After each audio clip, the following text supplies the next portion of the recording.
Hey guys, welcome back. In this Blender video, we're going to model this CNC mechanical bracket shape. We'll be creating the entire model from scratch using simple modeling techniques and keeping the workflow clean and easy to follow. So without wasting any time, let's jump right in. First, let's add a circle. Then here in the corner panel, change the vertex count to 16, a lower number so we can work better. Then align the circle to View. Now select these vertices on the circle. After that, press Y, which will split those vertices separately. Now select this vertex, then place the 3D cursor at that point. After that, change the pivot point to 3D cursor.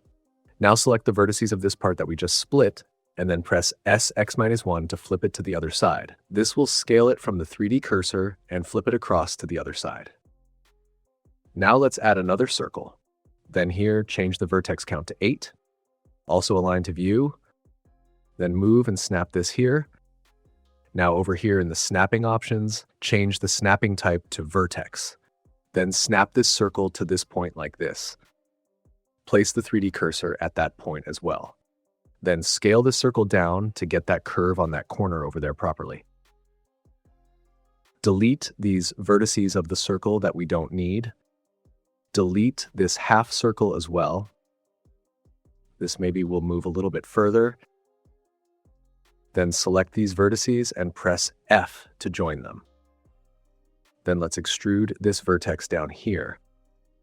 Now place the 3D cursor at this middle vertex, then set the pivot point back to median point. Now add a circle, and this time we'll again make it 16 vertices. Then align it to View. Then move it, then scale, and place it in the middle for that hole there. Position it nicely to get it right. Now again, add another circle, and this time make it 8 vertices, then align it to View, then place it on this point for that hole on the corner, and position it nicely. Now select both these edges like this, and press F to fill this area over here. And on this part also do the same thing, fill this here. Delete this half part.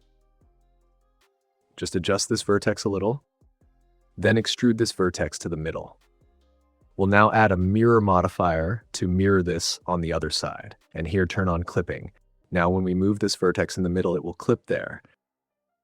Now make sure all the vertices are connected properly. To merge them, press M and then choose by distance. Then select all these edges and press F to fill this area.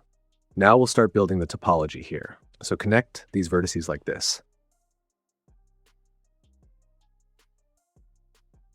Use the knife tool and add cuts like this to get clean all quad geometry here. So add cuts like this, the way I'm doing it.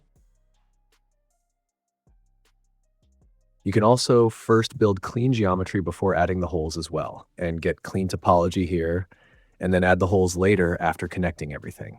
You can do it anyway. I came up with this method now, so I'll go with it.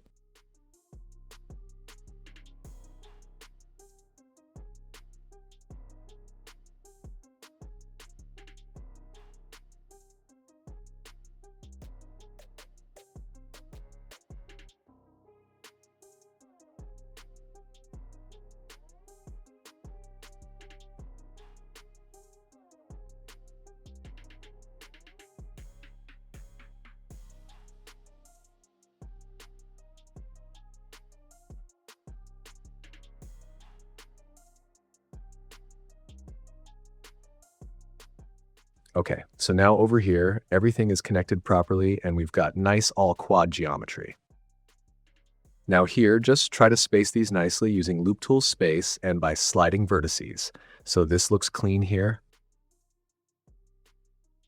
That looks okay now. Here, this is a floating edge. So remove it and then join these vertices here. Now over here, this part should be extruded down, so let's do that. Here we'll place this edge correctly, so we can extrude this exactly down.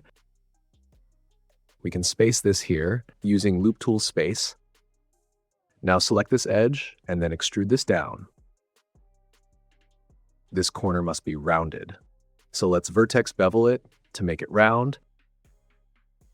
And here, turn on clamp so it clamps and both sides are equal there. Then add a cut here and join these vertices. Now we'll give this some thickness. So let's extrude this back out this way. Then again, extrude a little where that outer part will be coming. Here, let's move this edge down to get the size right when extruded. Now select the side faces that need to be extruded. Then press Alt-E and choose Extrude Along Normals and extrude this out. Here, this part is slightly flat over there, so select this part and let's move it up and snap it here to get that shape right. Here, let's bevel this edge to make it rounded. First, let's add a loop cut over here, then bevel this, then over here, add a cut and join these vertices like this. On the bottom side also do the same thing.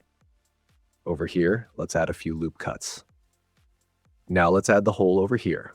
Select these faces and insert them inwards. Then use Loop Tool's circle to make them circular. Then press Alt-E and choose Extrude Along Manifold. Extrude it down and snap it below. This will extrude it cleanly here.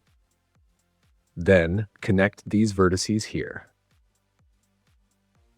Now, over here, there is a slight chamfer, so let's add that by beveling this edge. Now let's bevel every sharp edge, so before that, flip the normals, then apply scale. Now select any sharp edge, and here under Select, choose Select Sharp Edges. Here in the corner panel, tweak the sharpness angle so it selects correctly. We'll unselect these edges here, we'll bevel them later. This edge also deselect it because it's slightly rounded there, not sharp. Once everything is selected properly, let's bevel this. Then make the profile shape 1, and here, change this to arc for rounded corners. We'll also disable loop slide. Now let's bevel these edges around this hole. First, let's make the hole a little smaller. Then select the edges, and after that, bevel them. Here, add a few loop cuts inside this. Now let's connect these arc corners like this, wherever they are. Now let's apply the mirror modifier so we can work on the middle hole. Here, dissolve this edge loop. Now select all the inner faces of the hole. After that, press Alt-E and choose Extrude Along Normals to extrude this a little bit inwards. Then select this face, and after that, use Extrude Along Manifold to extrude this a little bit in. Now let's bevel these edges to keep them sharp. We'll not bevel the middle edge. After that, bevel them. On the backside also, bevel this edge. Inside the hole, add a few loop cuts. Slide this edge a little. Now shade smooth the object. Then let's add a subdivision modifier. And that looks good now.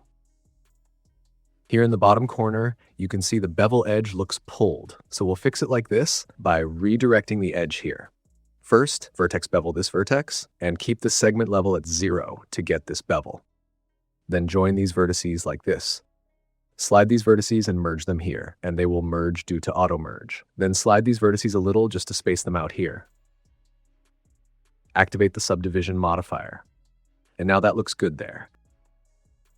We'll mirror this on the other side by going over here and choosing Symmetrize, which will mirror this over to the other side.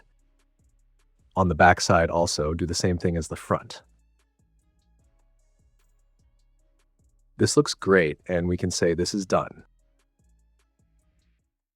All right, so that's it for this one. Hope you learned something useful from this modeling practice, and hopefully you picked up a few useful modeling techniques along the way. If you found this video helpful, don't forget to like, share, and subscribe. Also, comment below and share your feedback. Thanks for watching, and I'll see you in the next one.